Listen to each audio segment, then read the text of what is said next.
Hi there, I'm Kevin, and welcome to day 2 of the Reviving Malaysia Tourism Virtual Summit. I am super excited for you to join us again today. For those of our friends who were here yesterday, thank you very much for coming back. We had my colleagues, Dato Yasmin Yusof, Miss Jennifer Ong, and Miss Frida Liu interviewing some of the industry pioneers and even the Deputy Director General of Tourism Malaysia yesterday. And today, we're going to dive right into the details with subjects and topics that will surely be of interest to anybody in hospitality, food, travel, and commerce to find out exactly each sector is prepared to thrive in the year 2021. Now remember, if you're watching this online, share this with your friends, with your family members, via WhatsApp, via Facebook, do whatever you can because this is going to be super interesting. And visit our websites at www.hapa.asia and also www.fnbconnects.com as we plan to bring you more virtual events and live streams as we go down the road. Now, the first segment today is truly going to capture each and every single one of your attention. The first virtual summit segment is all about hotels and resorts. Our moderator, Ms. Jennifer Ong, who's also the founder of Hospitality Asia, has a few guests, including Miss Monica Lai. She's the owner's rep of the Rumah Hotel and Residences KL and the Deputy Managing Director of Eureka Corporation Berhad. Now, Eureka has a history of building and running hotels, so Monica is very, very qualified. Also, she is the winner of the Women Entrepreneur of the Year Award at the Asia Pacific Entrepreneurship Awards. The second guest that Jennifer will be speaking to is Dato Indra Naresh Mohan, President and CEO of Ramada Suites by Wyndham KLCC and Trinidad Hotel and Resorts. Dato Indra is recognized as an expert in hotel management, hospitality consulting, and food and beverage management. Last but not least, the third guest that Jennifer will be speaking to is Dato Seri Shaheen Shah, the founder and group managing director of Dash and Riaz Group. Riaz Group focuses on hospitality, F&B franchising, and development. Its affiliated companies are Riaz Hotels and Resorts that manages hotels in Malaysia, Indonesia, actually also I just found out in Vietnam. Now, so we're going to find out a lot more about our guests and also their plans for the next couple of minutes to discuss the topic of navigating the recovery process, how to promote the return of business travelers. Well, Jennifer Ong, the floor is yours.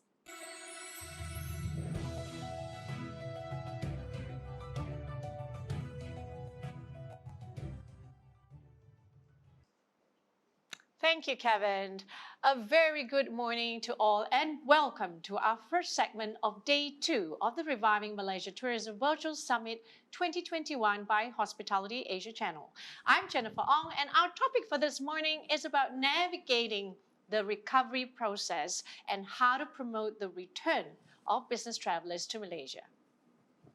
One of the biggest hit sectors across the globe was the hotel industry as COVID-19 cases grew daily, forcing governments to impose lockdowns and travel restrictions, bringing the entire tourism industry into a grinding halt in almost every nation. Malaysia, predominantly known for its tourism, was not spared, as the country has lost billions in revenue. More than 100 hotels, resorts, homestays, and chalets have shut their doors, while some travel agencies and tourism-related businesses have folded as their funds dried up. 2021 is meant to be the year to revive our country's economy through domestic tourism. With the Cuti Cuti Malaysia initiative, Malaysians are encouraged to travel locally. However, with the continuous interstate travel ban, will the hospitality industry be ready for a recovery in 2021?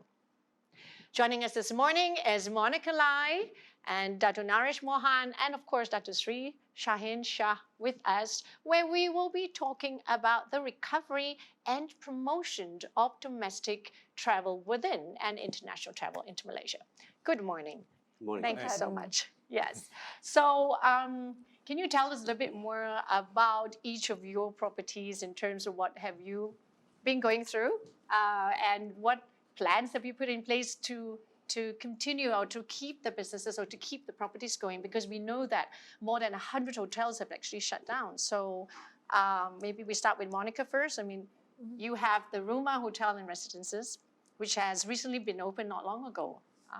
Yes, basically the Ruma closed its door in March last year when the MCO was imposed. I think with the border closed and also the movement restrictions, you know, in the country, basically there's just zero guests, right? All the cancellations coming in.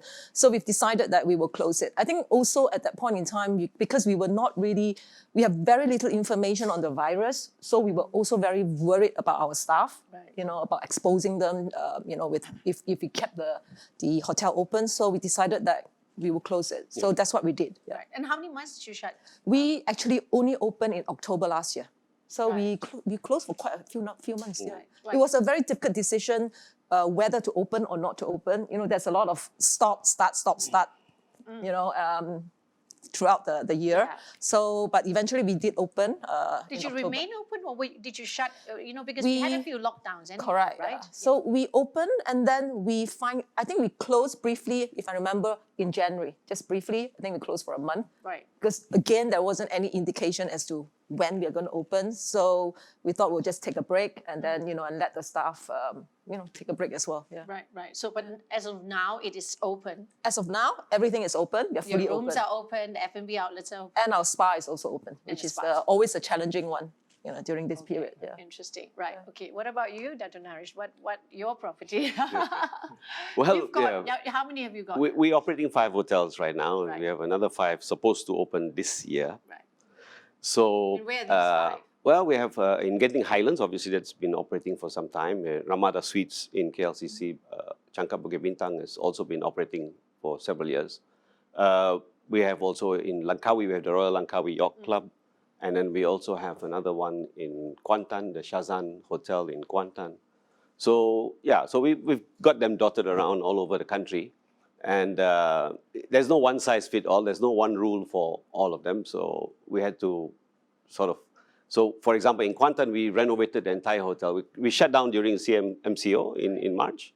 And then after the MCO, we did a full renovation starting in July. And then we reopened our doors in September. And we've been open ever since.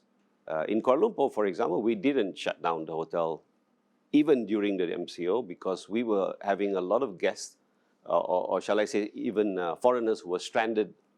A lot of them requested, they became long stay guests because they requested to stay on, you know, they didn't know what to do, they didn't know where to go.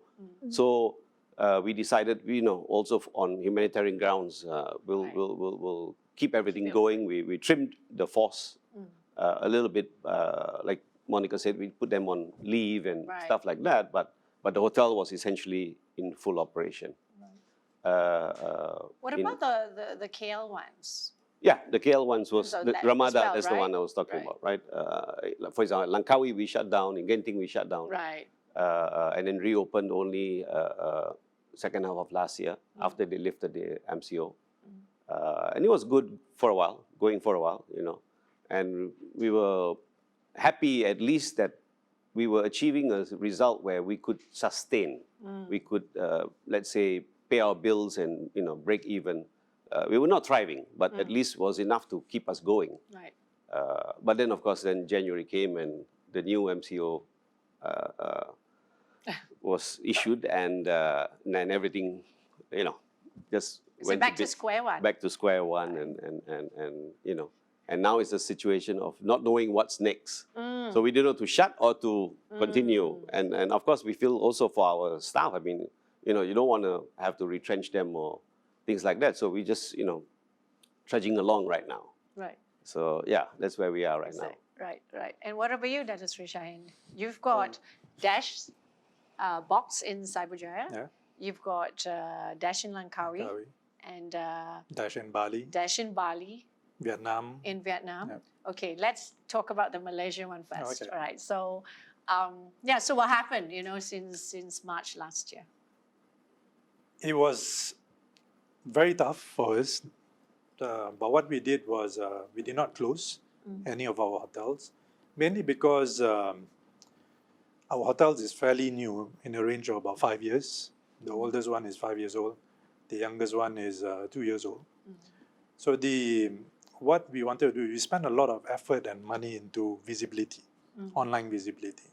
If we had shut down the hotel, we would have to re-spend and rebuild that again. Right. And we did not want to do that. So obviously we had limited information. We thought it would be a short-term thing where we shut down 1-2 months, maybe 3 months max, and then we'll reopen. Unfortunately, it has been more than a year now. But of course, it opened, it restarted, and it shut again. The lockdown happened again, but we never shut down.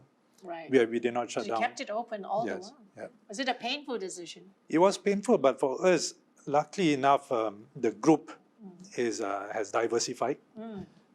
We have gone into education. We have got our own college, where we had some grants from the government. Where what we did was we did a lot of upskilling and reskilling of our own employees, and through HRDF, Right. now HRDC. So that really helped us a lot. So for our employees, what we did was we did a lot of reskilling. Most of our employees went through Six Sigma. Right. They're all green belt now. No, they upskilled. They have got a certificate in Microsoft Excel, Words. So Right. all of them were housekeepers, Right. right up to the How GM. many of your group of employees did you send for upskilling? Everyone. Everyone. Yeah, everyone in Every Malaysia. level. Yeah, Wow. every level. Okay. All right. So, like I said, we were lucky enough in that way, where we could train and also earn some money. Was that possible because you also own a college? Yes, Yeah. that was the reason. Okay. Okay. So that was your little bit of a not little That was bit, but that was the savior. that was a yeah. savior, right? The savior was the college, Right. was education. So would you recommend that every hotel owner will have a college? Or send it to his Oh, we'll college. send it to your college. Yeah, do that. Yes. Okay. So, so there were signs of recovery in the hospitality industry towards, I think, the third quarter of 2020, because there was the interstate lift, right, the ban lift, and we saw that people were traveling. Of course, there was a pent up, travel revenge sort of thing. But were there any cases? Were there clusters during that time when the interstate travel ban was lifted? Yeah, very good question, Jen. In fact, if I recall, after June, when they lifted the MCO, numbers were down, and they then allowed travel, interstate travel, and so forth. And actually, it was fine. The numbers were not rising. The numbers only started going up as a result of the Sabah polls, the elections. Yeah. So that kind of was a fiasco. I mean, they went over there and they came back, and then the numbers started to go up. And then of course, eventually in January they had to shut down. But during the period from, let's say, from July to December, when interstate was allowed, the numbers didn't really shoot up at all. Right. And I think that's the key point I think I would like to address today is I think the government has to realize that it's all about discipline, right? I mean, we're talking about masking up, we're talking about Of course. distancing and so on and so forth. And what I think we need to tell the government is our industry is one of the more disciplined and can be easily regulated industry. We are very organized. We have associations, we have groups, and so on and so forth. We're very compliant, right? So if you issue a set of guidelines on how you would like to create that travel bubble for people to travel within certain guidelines, Right. like I said, hotels are generally very compliant. They will enforce it. Yeah. I mean, we're definitely more compliant than the schools that are allowed to open today and the Pasar Malam that's allowed to open today. I mean, if you can even consider having that kind of situation where Pasar Malams are raging until 2 a.m. in the morning, surely our hotels are far more disciplined and in a much better state to control. Yeah, and furthermore, in hotels, you're confined to, not really Absolutely. confined. You've got your room, you've got your space in a room, and you only use the common areas when you actually use the pool. Correct. or We the have we gym, already have which is so closed many at the moment. SOPs. But even the pool, right? For example, the Yeah. hotel pool, people don't realize we actually have to sanitize the pool every few hours. Right. We have to filter the water. Right. So But the it's allowed at it's, the moment. It's allowed at the open. moment. But we have, like, for example, our pool size, we only allow 6 people in the pool at any one time. And right. after a few hours, you have to filter the water. Right. So, the amount of, we call it the preventive hygienes, right? And all this safety, social distancing, and all your SOPs are so strictly adhered to in the hotel. I mean, our staff, right? This is like after 1.5 years, it's almost like an auto mode now. Everybody knows what they're supposed to do, Yeah. And our spa masseurs are in full PPE when they're carrying out the treatment. So because we know that we cannot allow any cases, we cannot allow any Can't of our afford it. guests, Yeah. okay, to get sick. Yeah. Right? So, we protect our staff and we protect our guests. Right. So I really do think that, the hotel industry has to be given more room, in terms of how to actually manage a business. Yeah. Yeah. Yeah. And what about your side? Dr. Chang, your Dash Langkawi was doing really well when the interstate ban was lifted, right? Because most of your guests are from KL, right? Yeah. Yeah. I think when you lock down KL and Selangor, as you know, majority of people in KL and Selangor is the one that is traveling. And when they lifted the ban, the hotels in Langkawi did really, really well. And as soon as it locked down we were running at 80%, it went straight down to 2%, just like that. So you look at our graphs going up and down according to the lockdowns and when we open and we shut. It's amazing. We've never seen a graph going like this. Crazy. I don't know how to forecast anymore for the industry. What do you forecast in the next 5 years? I don't know. Right. Okay. And that boils down to this question, right? So we're talking about Malaysia tourism, reviving Malaysia tourism by using domestic tourism, right? Domestic travels. So as much as that is something that is an initiative from the government, initiative from MOTAC to say, okay, we're gonna pump up. That's a recovery plan. How do you think, with that decision to initiate the recovery in terms of economic recovery, how is that balance of the travel ban and wanting to recover in terms of the domestic tourism recovery? How do you see that being possible? Okay, to actually have the travel ban and then at the same time you want to recover. What is that message now to, let's say, to MOTAC, for example, or to the government? How do we recover when you continue with the ban? But at the same time, like what Monica and I were discussing about, that if they open up that interstate travel, would then the numbers go up? Would there be a risk of the numbers going up? Because we can't risk it, right? Because not everyone's vaccinated. So we know it's like a chicken and egg thing. Government wants this. We all know we want this. That's the way to recover in terms of tourism. But at the same time, the ban continues. So what are your thoughts on that? What message do you have? I think if you ask me whether the ban should remain or be lifted, I would definitely say lifted. Okay. Mainly because there are ways how to control this. Now you have got your PCR test. See, traveling nowadays is no longer affordable what it used to be. Yeah. We all know that. It's no longer affordable. I think if you're going to travel, go and do your PCR test within the 5-day time frame. Upload your PCR test onto your MySejahtera. Okay. Go to the airport, the police checks your MySejahtera, sees your PCR test, results, and then you fly. Right. No, and you go. Why do you stop people? Because you got ways how to detect right now. Of course. What about the ones on the road? What about, we're talking about domestic tourism, right? So okay, we've got the flights covered in that sense. What about in terms of land transportation? How do they check? Well, now they are allowing people to travel. Lorries can be driven. Any businesses, Okay. anything related to businesses, you're allowed to drive and all that. But we are talking about business travelers, holiday makers. These people want to go out, but they can't.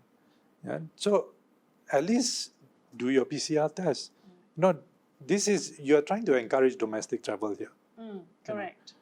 And if you're going to continue doing your lockdown, how are these people in Kuantan, in Langkawi, in Tioman going to survive? You look at the people in Langkawi, you look at the shops, they are suffering. the Langkawi hoteliers are providing food for these people because they can't even afford to put food on the table. See? It's affected every single level. Yeah, every single level. Not just the hotels. Not just the hotels. Right. And if you got ways and means, there's so many ways.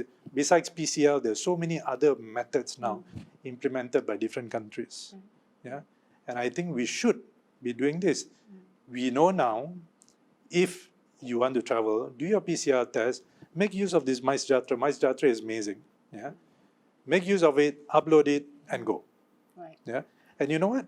If somebody, a family of 5 who's going to spend 130 ringgit on your PCR test, you think they're going to spend 1-2 nights traveling? They will at least spend 5 nights. You're going to increase your average length of stay for hotels.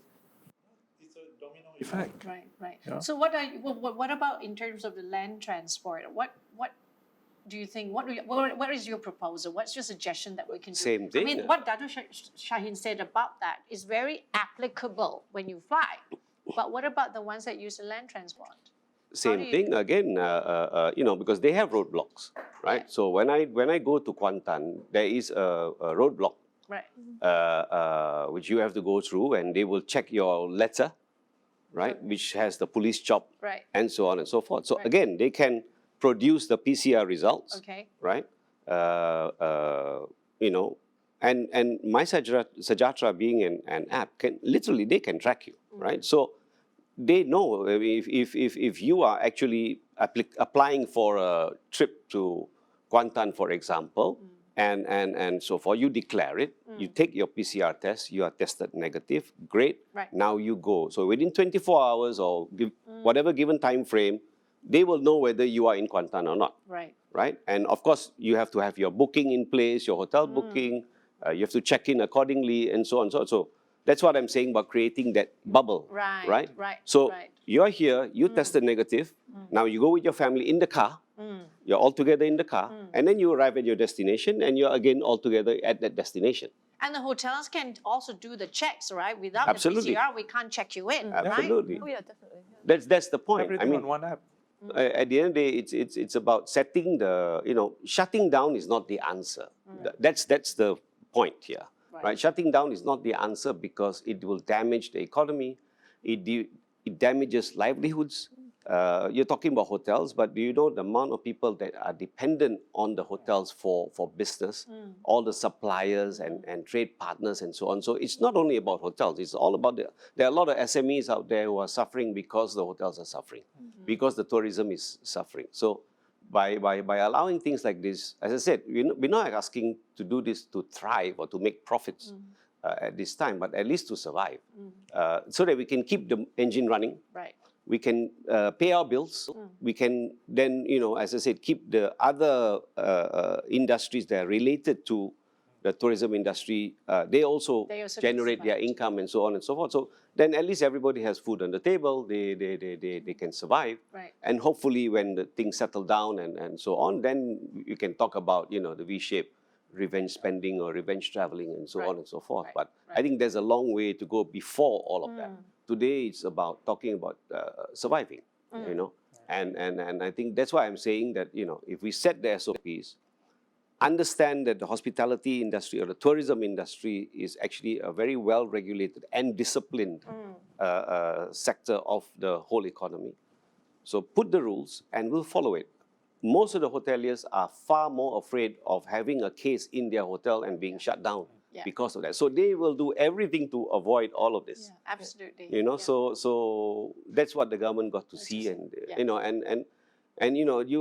you look at other countries, they are experimenting on creating bubbles, like Singapore now announced with Hong Kong and so on. Malaysia, if you like, the silver lining in this very, very dark cloud is that all the other countries are in the same position. So it also creates an opportunity that in the future, Malaysia can sort of be the first off the line in terms of attracting tourism back to our country. If we prepare ourselves from now, this pandemic is not going anywhere, right? So we need to learn how to get used to it, how to live with it, how to control it, how to take measures and so forth, not trying to shut down and avoid it. Right. Right. That's not the answer. Yeah, and that's interesting point, because the purpose of us actually creating this summit was also to get ideas and suggestions, right, in terms of recovery of tourism. I think what we need to probably do is to stop working towards our goals by using fear. We can't do this because if we do this, although we want to, the numbers may go up, and that doesn't work. But like what the suggestions that you've given, those are the areas that we should be looking at and say, okay, at the end of the day, this is going to stay, right? COVID-19 is going to be here for a long while. And like what Dr. Sri Shahin said, you can't plan if you don't know what exactly is ahead of you. And that actually comes to my next question, that the fact that, there are a lot of hotels that have entered into hibernation. There are also a lot of hotels that have shut. There's some hotels that have been kept open. So hotel operators certainly need to do like other sort of activities related to hospitality in an effort to minimize cost, find another way, like what Dr. Sri Shahin said, he's blessed to have a college. But what about those hotels that don't have college? What sort of activities do you need to get into in order to at least get some supplementary income? So what has Rumah been doing, for example? Well, it's as Dato say, it's all about survival and it's all about cash flow now. Okay, we are not even looking at profit anymore. It's just being able to cover our costs, right, at the moment. So on the top line, obviously you try to be creative. You by having different packages that to attract the people into your hotel. And at the moment, we are only talking about staycation. Yeah. Okay, I think Rumah is quite lucky in the sense that we are relatively new. Okay, and we are sort of a resort city hotel. Because when you go to Rumah, it's like going into a resort. So a lot of people like to spend time in the hotel, literally. And we offer packages which basically is a flexi check-in, check-out time. So you can check in anytime, you can check out anytime. So that service, right, sort of is an advantage to us, and that helps. Right, so that was your hero to survive. Yes, I think at the moment, I think a lot of people are saying, hey, I can check in at 7 o'clock in the morning and I leave at 7 o'clock in the evening. And that's great for staycation, right? So, and then, then you throw in the dining experience and then you put in the spa experience, to make the locals feel like they're going on a holiday. Right. And it's actually really lovely to see the hotel being so lively with local customers, local guests that's enjoying the facilities. Okay, but I think the biggest challenge for hotels at this moment in time, I think, is to contain the cost. How do you contain the cost, right? Being a 5-star, I can tell you, it is really difficult. Okay, because everything is needed. If you ask the operator, everything is needed, right? But I think we have done really well, okay? And I must actually thank our staff, for voluntarily cut their own pay, because we have to get the approval, right? If you want to reduce the number of working hours, they basically have to agree, okay? And so far, they have been really supportive, and I really thank them for that. And I think that's the only reason why we can survive today, because payroll is the biggest cost in any hotel operation. True. Okay, and of course, we are hoping that the government can help with the subsidy, that TNB can help with the subsidy. But all these things that we talk about, and I'm sure it's in another one of your other sessions, is very important to us. We need to be able to contain the cost, Right. okay, in order to survive. Survive, right. What about Dr. Naresh, you don't have a college yet, right? So we come to Dr. Shahin. I'm sending my staff to him. At a very good rate. Yeah, very special deal I got. Yeah.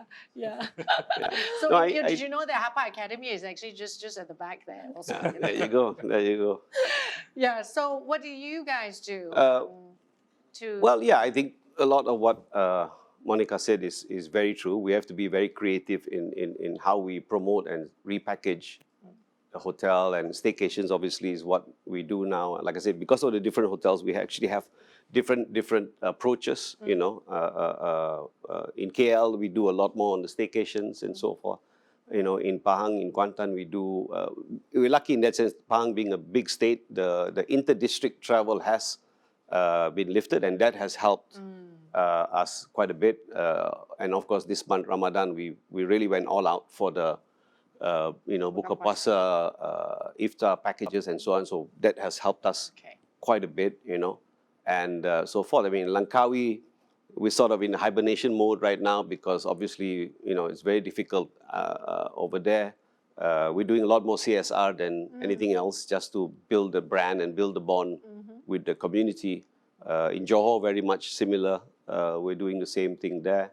So yeah, it's all different approaches according. I think, but our biggest, let's say, strength is the ability for economy of scale, right? So we managed to stave off hiring more people. Even when you open a new hotel, for example, I look at redesignating some of the staff and creating smaller teams. So try to look at how we can create cost centers, make cost centers into profit centers rather, or at least to dissipate the cost evenly throughout the different properties. So, so bring the overheads down. Right. That's obviously very, very important. And then try to upsell new packages. Of course, we've today you got to invest in technology. In our case, we've gone all out to build a whole slew of technology platforms. We built an app for traveling, which allows people to book on hotels, book travel, their travel plans. So you can book an airline, you can book a hotel, you can book. Not just your hotels, any other? Yeah, it's called Travel Club, and we will be launching it probably in August, July, August this year. I brought my little bird. It's called Travel Club. It's called travel360.club. And so I have my little hornbill, which we named Tiffy. And Tiffy is going to show everybody how to travel in the new world, which is in the digital world. Right. So you can actually, So is it comes like a with, virtual? no, it's artificial intelligence. So you can curate your trip, right? So you key in your interest, and then the backend will actually suggest to you where to go, what to do, Right. wherever, depending on which destination you want to go to, attractions and special interest sites, restaurants nearby you, eventually events. A lot of people travel, but sometimes they don't even know what events are happening in the city. Things like that. So that's the whole idea of creating this app, and you can book, like I said, hotels and the attractions. You can actually buy it straight away on the app. Right. You can also book your transportation and so on and so forth. So you can book and pay. You can book and pay Everything straight on away, it. or everything on the app. Wow, Yeah. cool. That's So great. it becomes very convenient. It comes out in a full itinerary. So you have your itinerary already in place, and you know exactly what's going to happen. And if you need to change, you just have to drag and drop, and you can change I see. the booking and so on and so Interesting. forth. Yeah. So I think things like that Needs to be- is the future. I think that's very, very important going So are you forward. working with the ministry? Are you working Yes, we have presented to the ministry. They are, very keen and very interested. I think we have another presentation coming soon again with them to look into further how we can work together and how they can support us Right. in launching this. It's our private initiative, but Right. hopefully the government will jump on board Because and that's support. what we need anyway. I think right? it's very Moving forward, important the for tourism, Malaysia right? to have Yeah. things like this. Yeah. Okay. And yourself, Dr. Strahin? What Okay, else do you have talking other about than the college? that- You and your college. Dato' Naresh did touch about integration. Yes. I think what he was talking about is online travel agent. Yes. Do you know that our neighboring countries has got Traveloka in Indonesia, Agoda in Malaysia, in Thailand. Malaysia does not have an OTA. And if you look at bookings that's coming through, 70% of the bookings are booked through online, whether direct bookings or it comes through an OTA. And I think Malaysia should start having an OTA of its own, because an OTA is also a data collection center. That's right. Because with data collected, Tourism Malaysia will be able to learn the insights and find out exactly what do people want to do in Malaysia, where are the people coming from, so that they could spend their marketing dollar at the right places, instead of wrapping London buses, in London. You don't even know whether Londoners are coming to Been done Malaysia. for 30 years. Yeah.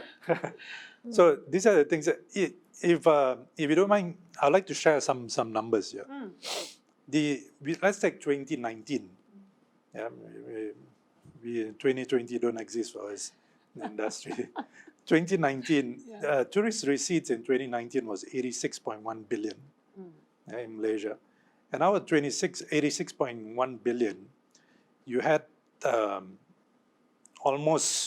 you had 40 over billion that was used to book hotels. Yeah? And out of it, 70% of it came through online. Online. Yeah. So can you imagine how big of a chunk that we are losing out in terms of commissions paid out? If I give you the numbers, you'll be shocking. Staggering. Yeah, because in 2019, we paid out $5 billion in commissions. And this $5 billion has gone out of Malaysia. And let's talk about inbound. Malaysians booking Malaysian hotels was 1.2 billion paid out. Oh. These are all from Statistica yeah? and Tourism Malaysia numbers. 1.2, don't talk about inbound travels. Yeah. Inbound travels. Let's talk about Malaysians booking Malaysian hotels. Yeah. They spend 8.4 billion booking Malaysian hotels. And out of the 8.4 billion, 70% of them book online, which is 5.5 billion. Yeah. Yeah. And from this 5.5 billion, on average, Malaysian hotels pay 23% commission, on average. Yeah. And 23% of it is 1.2 billion Malaysians booking Malaysian hotels. Imagine if Malaysia has got their own OTA. How much of money can we save? Yeah. So this is the right thing what Dato' Naresh mentioned. Malaysia should start its own OTA. And this is the perfect time because everyone has to restart. Everyone needs to reboot. Every OTA needs to reboot. If not because of the pandemic, and if Malaysia wants to start an OTA, it's going to be tough because you're going to compete with all these big boys who has been in the market for 10 years. Right. Yeah. But now is the perfect timing to start to launch an OTA of Malaysia. Right. Use data, yeah, and promote, because every time hoteliers and the industry is always complaining Tourism Malaysia is not enough marketing funds. That the same thing, the same thing. But if you have this, let the private sector build this. Yeah. But Tourism Malaysia must support and promote it. At the same time, own this data. Tourism Malaysia must own this data collected, because this data collected is so valuable. And real time. Yeah. In real time. It's real time. Exactly. Yeah. Right. So this is what we want from Tourism Malaysia. If you go out and give hotels subsidies, 10,000 ringgit for every hotel, it's not enough for us. Yeah.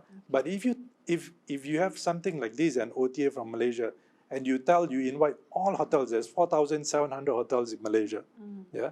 Mind you, 1,200 of them is not registered. Yeah. If you invite all 4,700 hotels in Malaysia and tell them, we have got this platform which is fully integrated. It cannot be a standalone platform. Right. It must be fully integrated with the world's best channel managers. Okay. Because the world's best channel managers will be able to promote this globally. Distribution. Yeah. Because if you build a platform that is a standalone and it's linked and takes you back to your direct hotel bookings, there's no point. Nobody knows about it because you're not integrated. That's right. Yeah. That's right. Everything is about collaboration and integration now. Yeah. So Absolutely. you collaborate, you integrate. And when you integrate, you get your business going out to thousands and thousands of channels worldwide. And this is what we want. And what we need. Yeah. Let me tell you, when you go to WTM, ITB, all these trade shows, there's a lot of Malaysian hotels that go on board. But out of 4,700 hotels, there's only less than 1,000 hotels that is fully integrated. You see? So these people, they go to ITM, WTM and all that, and they collect call cards, they come back, but their hotels are not integrated. So when you are not integrated with the channels, the thousands and thousands of channels globally, how are you going to promote your destination? Yeah, the How world are you going don't to see promote you. your hotels? Right. The world don't see you. Yeah. Right. Then you only, it's all confined to only your own world and your own market in Yeah. that sense, right? Absolutely. So Right. build something that is fully integrated, give it out to hotels. What we want is, it doesn't cost tourism anything. Let the private sector build this. Yeah, Tourism Malaysia support and market it. And at the same time, collect data. Use this data to market it. and invite all hotels, all 4,700 hotels. If you want to be on board this platform, be registered with Motec. Right. That is one. Then you get everyone registered. And when you tell them, you come on board for free for the first year. Can you imagine how much of savings hotels will make? Yeah. If between the three of us, we would have paid out a few million in commission in 2019. Yeah. And can you imagine with that, how much of money can we save? Yeah. That is what we want. Not giving us Brilliant. small amount of money and say that, we support you. That's not enough. Give us something that we could use, and it plays a big part. Right. And also, I think That's the collection of data is so important, isn't it? We're talking It about is. using AI It is. for hospitality, Yeah. to predict what the consumer wants, Yeah. what they, in terms of dining, in terms of travel, in terms of hotels, and that I think is the most important part. Yeah, because it is costly, isn't it? It is costly, so it has to be a government. In a way, the government has to push as well, right? Right, Yeah. right. And talking about that, one of my favorite questions is, what is the wake-up call for hospitality industry? What is the wake-up call from a hotel owner's point of view? What was your wake-up call? If you tell me, Why am I a hotelier? Thankless job. exactly. Ooh, what a wake up call. I should have gone into the glove Wake up and business. say, why am I in this business right Yeah, now? you woke up one morning and say, why am I in this business? I think Yeah, what we're was- all in was this it? business because we love the business. Has We to have love passion, this. Yeah. But This from is- this crisis, what was your personal wake-up call from this, learning from this crisis? It's getting up, one day and saying, because we are taught that once you open your hotel, hotels never close. It never closes. True. Unless you are doing a Never refurbishment. ever, right? Yeah. But this is the first time in me having a career of 20 over years, this is the first time working in a hotel where there's nobody. There's nobody, no one at all. And what I have is my team. And the wake-up call is how important my team is. With them accepting pay cuts, coming in and not knowing what is going to happen next, they are worried themselves that there's no gas. And I think the great thing for me is we managed to train them and keep them in their jobs, and continue paying them even though we reduce salaries. But they are so thankful, and I think the wake-up call is the team, that kept me going, Kept you because going. because without them, I don't know. Well, You won't what survive, Yeah. Yeah. Yeah. Okay, and Monica, what was your wake-up call? No, seriously, never in my wildest dream I would imagine that the hotel has to close. I've been through global financial crisis, Asian financial crisis, even SARS. Okay, so when this happened, we thought, okay, let's be got it. brave. Okay, let's be brave. It's going to be a 6 months thing. Then it went on to a 12 months thing, and now it's beyond the 12 months, and you don't even know when it's going to recover, right? So it's just definitely a wake up call. But I think one thing I know is that it just proves that anything can change. There's no such thing as for real, this is going to be it and that's it. Okay, it's you need to keep on moving and keep on responding to the customer. And I think people who can adapt and innovate, I think they will survive. They will survive. Yeah, the staff has been amazing, and I think I also want to thank the Malaysian public, for supporting us. True. I think that's also the reason why we survive today, by supporting the industry as a whole, So, yeah, I at the moment, what we are doing here is just basically to make sure that we respond to all the changes that that is constantly coming Be in. quick and responsive to correct. that, right? Yeah, to okay, that, Okay. yeah. What about you, Dr. Naresh? What was your wake-up call? Many. I mean, staff, definitely. We got a bunch of heroes working for us. And that's why, as I said to you, by and large, we tried our best not to shut down the hotels because we wanted to assure our staff that we are here for the long haul. We're serious about how we're going to survive in this whole situation. and so forth. And like I said, even opening up new properties, of course, giving opportunities first to our existing staff Yeah. so that they can, as I said, put food on the table and be assured that they are here for the long term, right? So I think it's been a wake-up call for both of us. I mean, even for them, it has been a wake-up call to realize how important having let's say, good employer or someone who's really take interest in their long-term affairs. But even for us, like I said, it's looking at what they can do. As Shaheen said, reskilling them, exploring other, sometimes they join us and they are in the front office or they're in F&B, and sometimes they're just there by accident, but actually they have talent in other areas. Yeah. So we use this time to, cultivate those talent Right. and to see where else they can excel in. Right. And so forth. So I think that's a big, important step Right. forward. But I also think one of the most important things we have to realize is that you cannot separate the industry from the government. I mean, those were the days when you were young and you were doing a private business and you say, okay, I'm in the private line, government is government, but I do my business, I pay my taxes, blah, blah, blah, and leave me alone and I do my job, right? But today, you cannot survive without an effective government in place, government policies in place. Things like what we are faced today with the vaccination process and so on and so forth. They need to step up. They need to get their act together. They need to roll this out effectively. They really need to look at even our industry. Our hoteliers need to be considered as frontliners. The hoteliers need to be vaccinated. The staff needs to be vaccinated so that, like I said, we have to prepare ourselves for the future.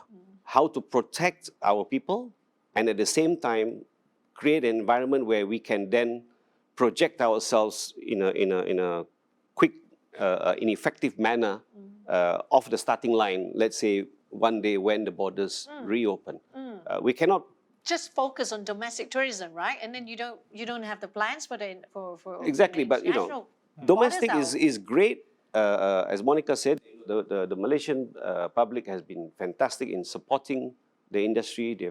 And I can tell you, they do want to go Yeah. to the resorts that we have. They do realize that we have beautiful hotels and resorts which are world class, right? So to them, it's like, okay, I can't go to a beach resort in the Maldives, but I could go, to a beach resort on the East Coast, Yeah. and I have clear waters and so on and so forth.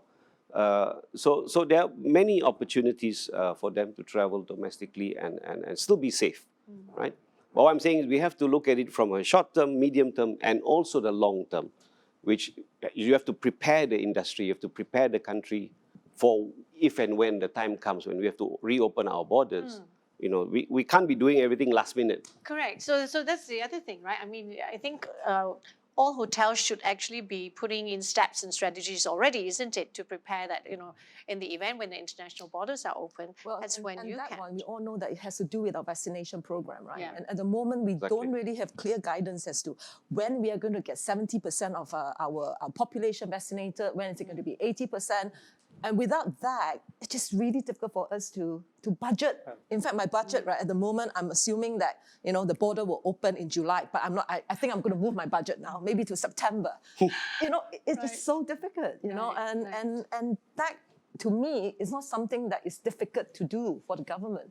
To tell the industry that, by this time, this is going to happen, 70% is going to be vaccinated, we are going to do this. It's like a roadmap, right, for us, so that we know what to do and plan, and we also know when to jumpstart our business. So, but right? that's the missing link right now, That is the isn't missing it? link at the moment. Yeah, for the borders to open, this is crucial. Right.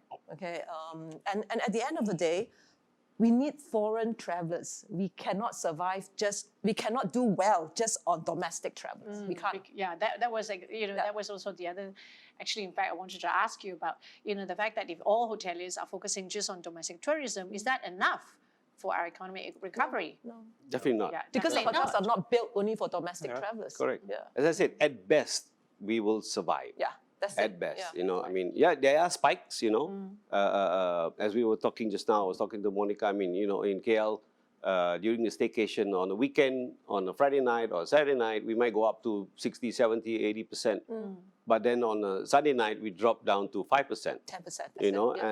and so forth, right? So the spikes are, as Dato Sri Shaheen said, you know, it's crazy. This is crazy, yeah. worse than a graph of a heart patient. So, you know, I mean, at the end of the day, we really need to have some kind of stability so people can plan and you know, businesses can plan, customers can plan as well. Right, right. And the industry actually employed some 24% of our employed, you know. So that is a number that it's actually staggering. Yeah. So it's an it's a very important Very industry. important industry. Yeah. I mean, and tourism, you know, itself, it's Correct, been a yeah. huge. Shaheen said, I mean, it's a 80 billion industry. 86 billion, but in 2020 it dropped to 13 billion.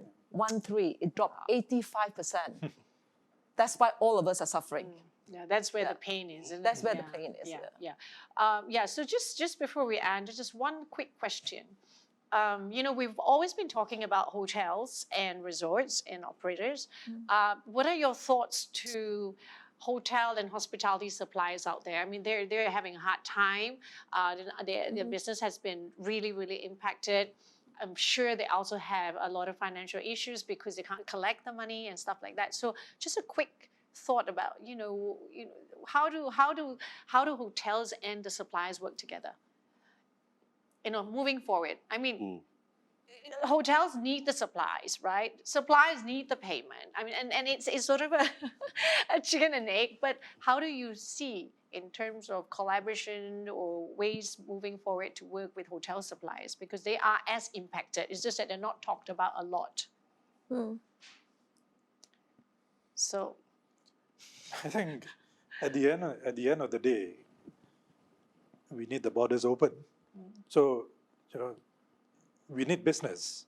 If not, we are not going to spend because we are also tight with cash flow. No, as much as we want to buy and want to have, but we just can't afford it because right now what we look at is payroll, trying to achieve our That's payroll, right. our expenses to break even at least. Now that is the target. Right. Anything above that, what is required, then we look at purchasing. right, and that And will be a pattern for quite a while until the international borders are open. I think the suppliers, I mean, so far they've been really understanding, you know, and they do work with the hotel. Okay. Yeah. Okay, because obviously our payment will be slower, okay, and we would not order as many things as before, you know, and I must say during this pandemic, the cost of importing things has gone up because logistic cost has gone up because of all the SOPs and all that. It is so expensive now. And I mean, in Rumah, I think we are lucky because our restaurants is a modern Malaysian eatery. So our chef Tyson actually works on local producers, and spices. So that sort of help, you know, as an advantage. But Right. to import, to buy imported stuff is expensive. Right. You know, and we can't, I mean, like I say, you know, for survival, we can't have all the things that we wanted. So I think this will continue. I think the cost element will remain. Right. And everybody has to get really creative. How do you not spend so much and yet, right, do not actually affect the experience that your customer would have and maintain the standard?